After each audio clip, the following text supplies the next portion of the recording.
Well, I'm very grateful to Ian Axford because he told us this morning that what I'm going to talk about is irrelevant to this conference, so it means we needn't spend very long on it. The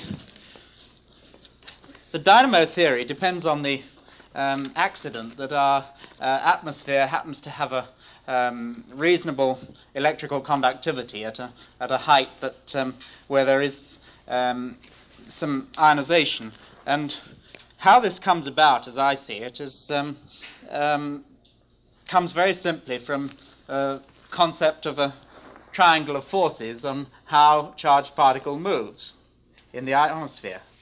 That, neglecting inertia and various other things that don't matter, we can say that if there's a force acting on a charged particle when the magnetic field is into the plane of the board, then it's subject to it drifts with a velocity v, which is such that the collisional force, m times nu is the collision frequency with neutral particles, balances the applied force and the Lorentz force, E v cross b, or it's a j cross b if you like, and this force can be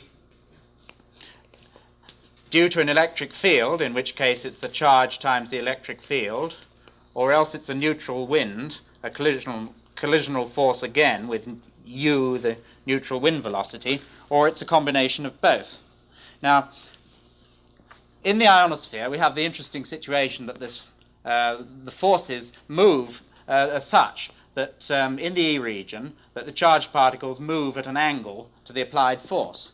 And at other levels in the atmosphere, that this triangle just collapses into a line because either the collisional force or the Lorentz force is unimportant. And if we were on another planet, we might not be lucky enough to have a dynamo, because with a much stronger magnetic field, this would be down in the troposphere where there wouldn't be any ionization, and a much weaker magnetic field that it would be out in the exosphere and we wouldn't have any neutrals, so that we're blessed with a dynamo effect.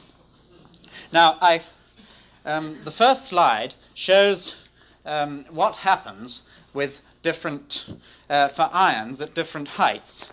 At all the heights we're likely to be interested in, the electrons will move with the so-called electromagnetic drift velocity, the E cross b over b squared. And again, the magnetic field is into the plane of the diagram. The ions, the electric field points downwards. The ions at different heights from the directions in which they actually move are shown by the solid arrows.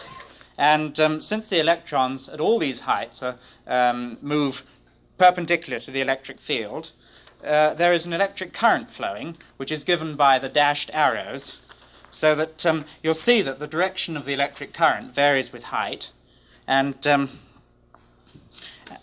so at 150 kilometers, there's very little electric current, and the ions move at an angle which is not far removed from that of E cross b, whereas at 110 kilometers, that the ions move more or less with the electric field, and again the current is small, because, well, the current is fairly large at that height. Lower down it becomes smaller because the electrons are not mobile. And you can draw similar diagrams for what happens when the force is a wind, and I have such diagrams, but I'm not going to spend time on showing them now. Well, that simple kind of consideration has been dressed up in the theory in the form of a tensor conductivity, and it has some Pedersen and Hall components and sigma naught 1, 2, and 3, and all that jazz. And that's just one part of the dynamo theory, but it originates just because of this fact that if you have forces acting on the charged particles, the electrons and ions tend to move in different directions for that reason, and that's what gives us the atmospheric dynamo. Now, the whole of the dynamo theory is really quite impressive, and the next slide summarizes it. And the next slide is a diagram which tries to set out what the whole of the... Oh, do we have to press something? Good. That's right. Top one. Yes. What I've been talking about is the tensor conductivity, which relates the electric fields, which is to the currents that flow. Now, we have to ask how these things originate in the first place. There are various tidal forces, mainly gravitational, partly gravitational, but mainly thermal, due to the sun, and there's also a small lunar force, which is gravitational. The atmosphere responds to these forces in a very complicated way, and gives pressure oscillations whose relative amplitude increases upwards because of the air density decreasing, and gives quite strong fractional pressure oscillations, 10% or so, in the E-region. And we get horizontal winds which have diurnal, semi-diurnal components, etc. And these blowing across the magnetic field lines set up induced fields. And now, if the ionosphere was an unbounded medium, that would be the end of it. But it's not, because the ionosphere has boundaries. These currents have to be continuous. They have to be non-divergent. And this is achieved by setting up polarization fields, so that where there's a boundary, that is at the top or the bottom of the ionosphere, or alternatively at a sunrise-sunset line, one tends to build up polarization charges at a point where the conductivity varies. And these polarization charges set up a field which adds to the induced field. And the current which we observe is the total current given by the tensor conductivity and the total field. And one way in which we can detect the effect of these currents is by the ground level magnetic variations. Now, I don't know how many magneticians are in the audience, but I've become convinced over the years that magnetometers at the ground are an extremely poor way of diagnosing this system.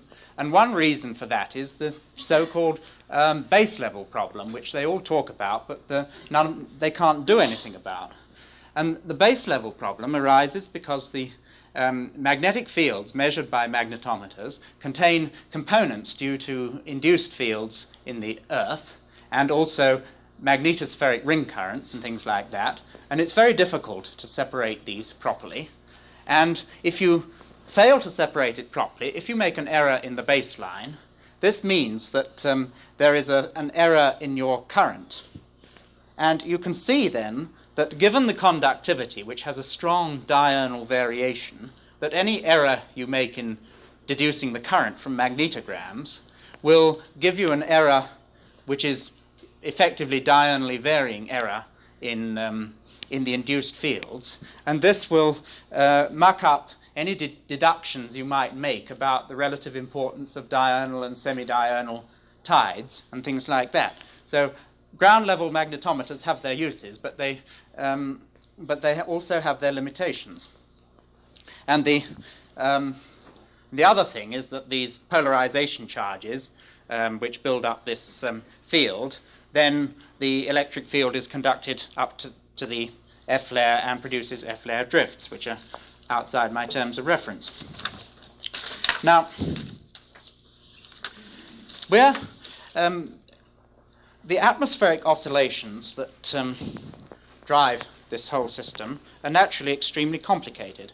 And in order to make any headway with them, you have to resolve the oscillations into various kinds of mathematical modes. And I can't see any real reason why something as non-uniform and variable and capricious as the real atmosphere should be expected to oscillate in a nice set of mathematical modes. But I think you have to assume that in order to make any headway with the theory at all. And so that one sets up theoretical equations and gets all kinds of diurnal and semi-diurnal modes with different characteristics. And these modes, if they're added together, give you the winds, which you may be able to measure with meteors or various other techniques. And they also produce the currents. But the different modes differ a great deal in their efficiency as generators of electric current, and so that the modes that are most important in producing winds and that we might measure from studying meteor drifts and things like that are not necessarily the ones that are driving the dynamo most efficiently. And I think I'll write down one equation, though I won't dwell on it so long, that in the tidal theory that the horizontal winds, the u and the x, y, and components, are expressed in terms of, they're proportional to something which is called a Hough function and has indices m and m, and then a sine or a cosine times something which the m is, that's our angle, so the m is 1 for diurnal, 2 for semidiurnal or something. Then it has a vertical wavelength, which is obtained from an eigenvalue equation, and there's a phase angle. And this here is a differential operator, and which is actually different for the x and y things. And I find this equation rather unsympathetic because it is difficult to see just physically what it represents. This Hough function, the actual dependent variable in this thing is comes out in tidal theory to be the divergence of the wind velocity, which is not something which I can visualize very easily, and it's not proportional to the winds. You have to operate on it with these things in order to get the winds. So tidal theory is messy, and it also is apt to contain some nasty singularities at various latitudes, which we would rather not be associated with.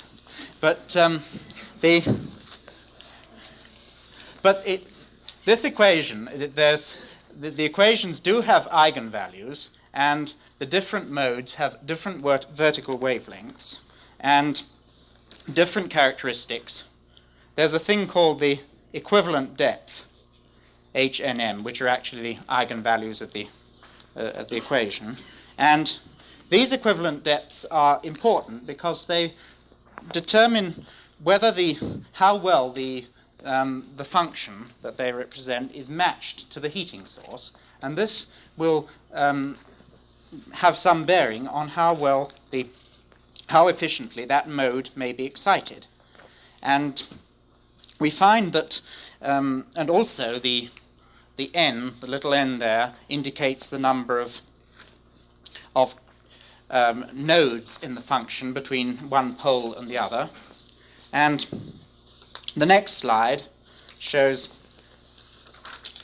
if I can find the button,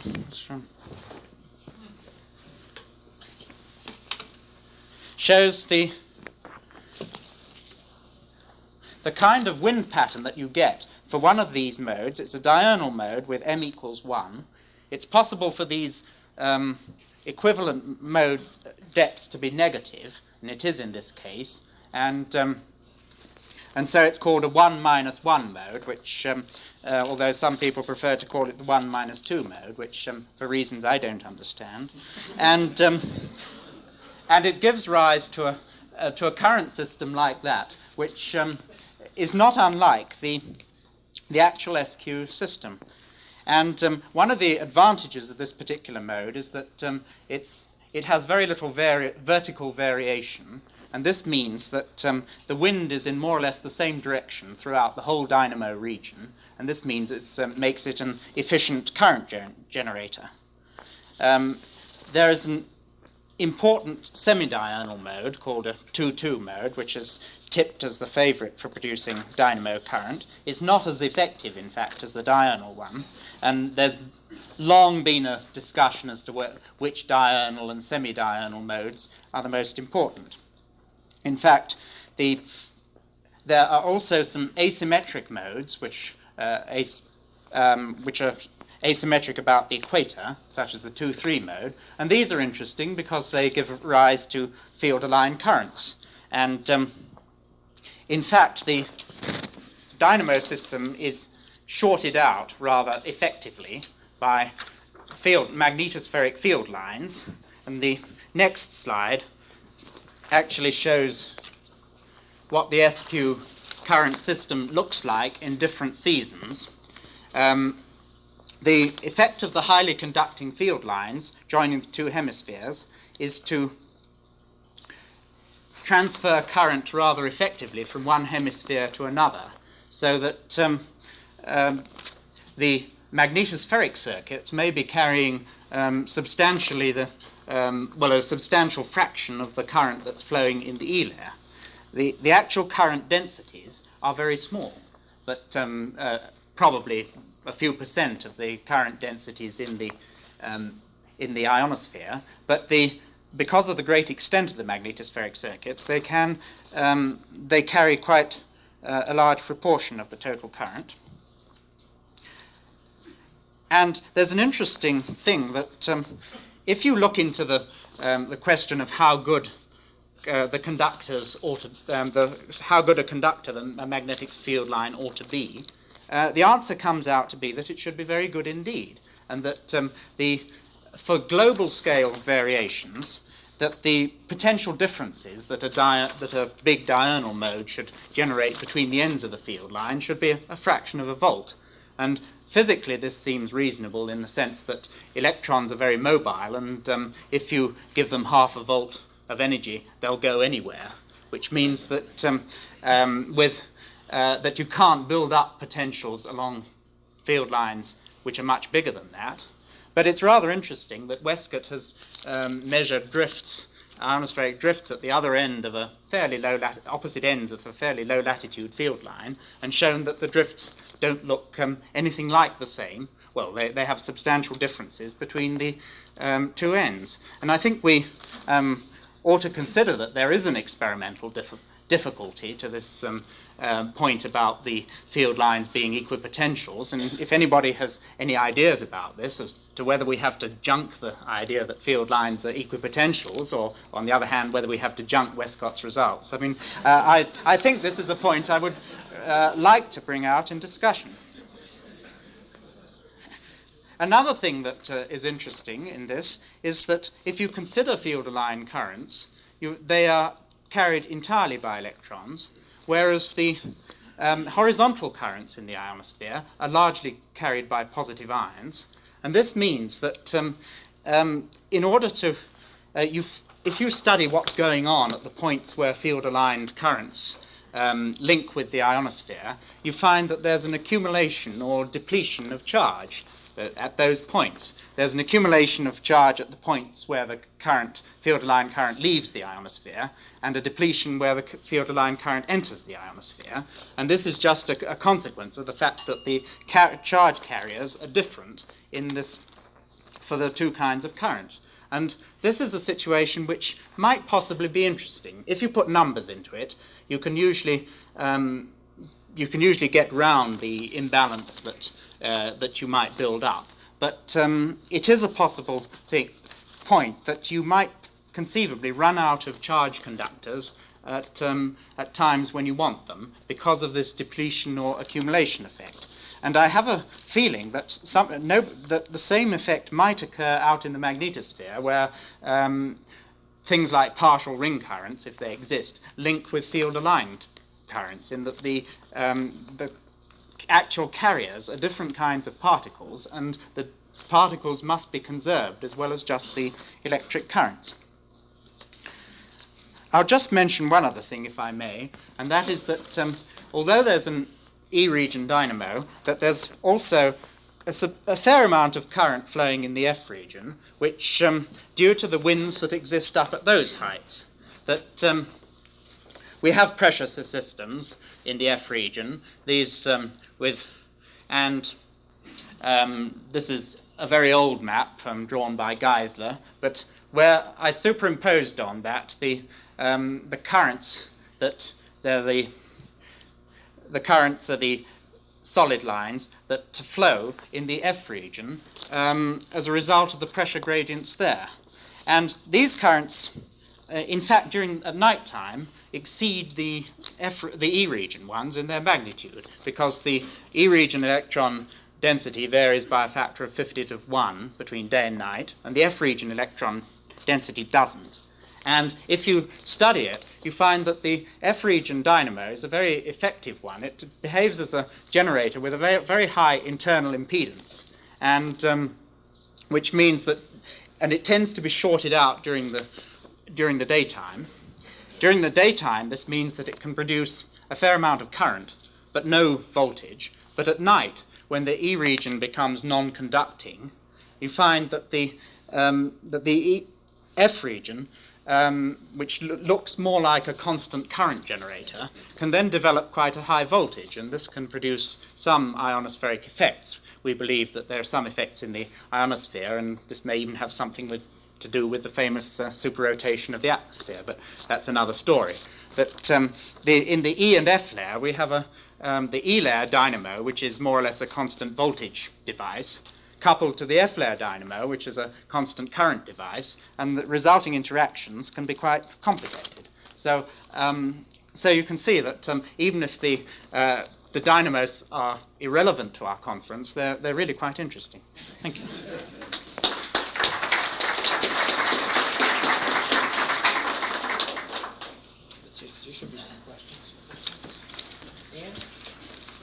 Two small questions, Henry.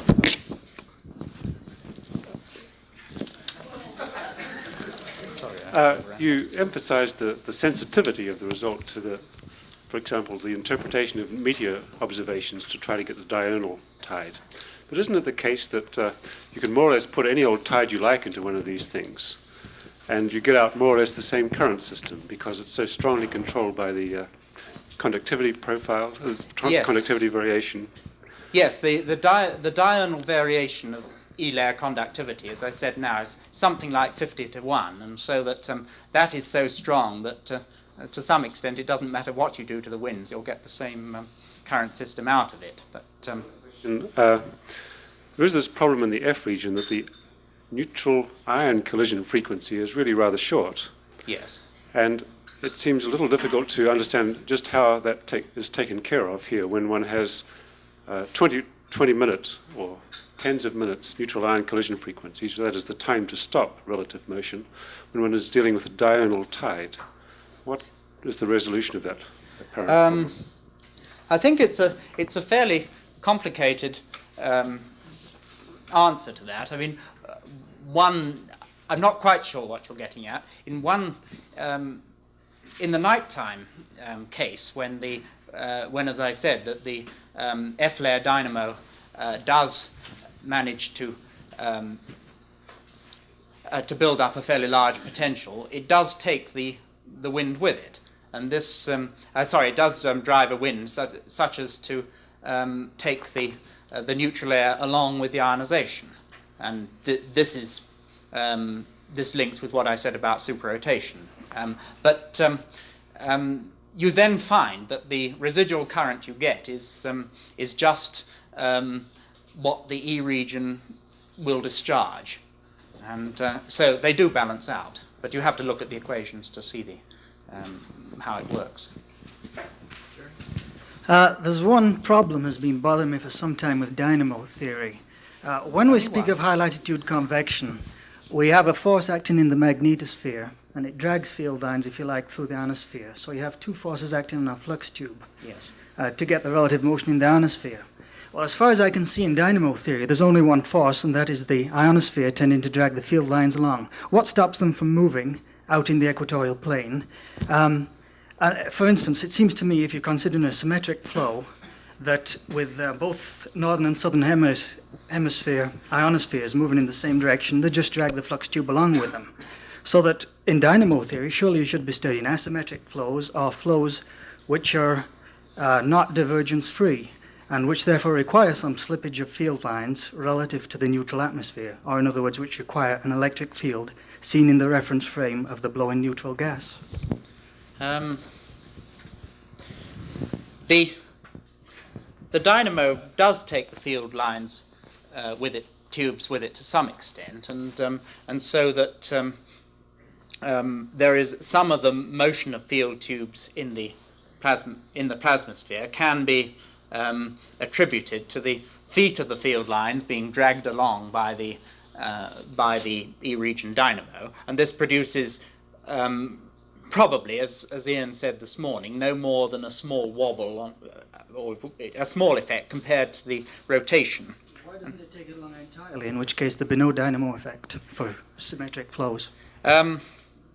It doesn't take it along entirely, I think, because the conductivity is not perfect. But if there's no force in the magnetosphere preventing it, whatever the conductivity is, you've got a J cross B down there, and no other force is acting on that flux tube, just a J cross B in the ionosphere, so surely the whole flux tube would be pushed along.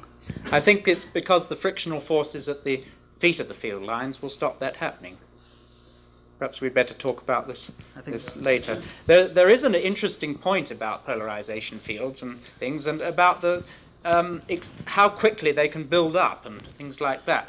In order to get the polarization fields that we need in the ionosphere, that the fractional difference between the electron and ion concentrations is quite minute. It's much smaller than 1 part in a million, so it doesn't violate the normal idea of the ionosphere being virtually electrically neutral. And probably you can build up these polarization fields as quickly as you need to. It depends on the capacity of the capacitance of the ionosphere and the dielectric constant, which, according to what theory you use, might be as large as 1 million. But it's always tacitly assumed in dynamo theory that the polarization fields build up instantly. I think this is probably all right, but it could do with further study.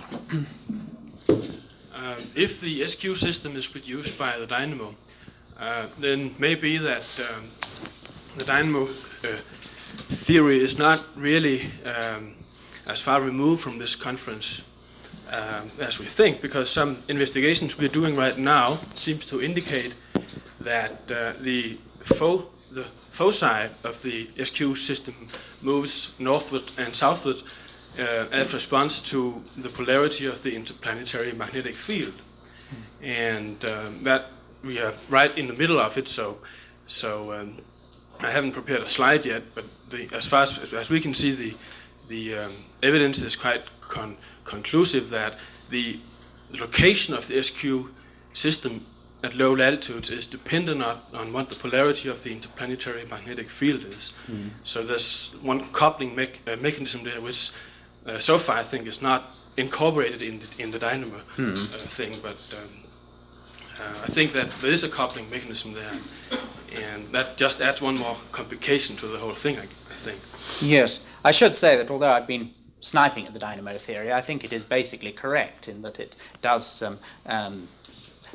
account for the SQ systems on the whole, but I mean there is going to be a magnetospheric contribution, and the other papers in this session are bound to talk about that. Time for one final question, please. It's more trying to elicit a comment from you with regard to high latitude effects, because most of what you've said applies just to 60 degrees as shown here, and yet you know at high latitudes you have very large electric fields which create E-region winds which aren't especially related to solar heating effects. And I wondered if you could summarize what the knowledge of these polar dynamos is and some of the problems that might be found there.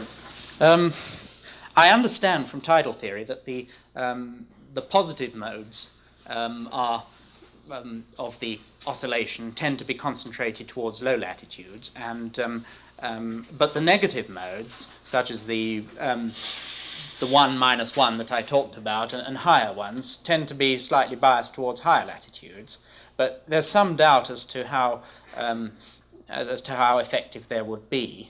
I think I would prefer not to try and talk too much about them, but just say that I think that in the high latitudes, where you get fairly sharp variations of conductivity across the auroral zone and so on, that if you do have neutral air winds blowing through variations of conductivity, there will be dynamo effects up there which are significant, so that there will be some dynamo contributions at high latitudes.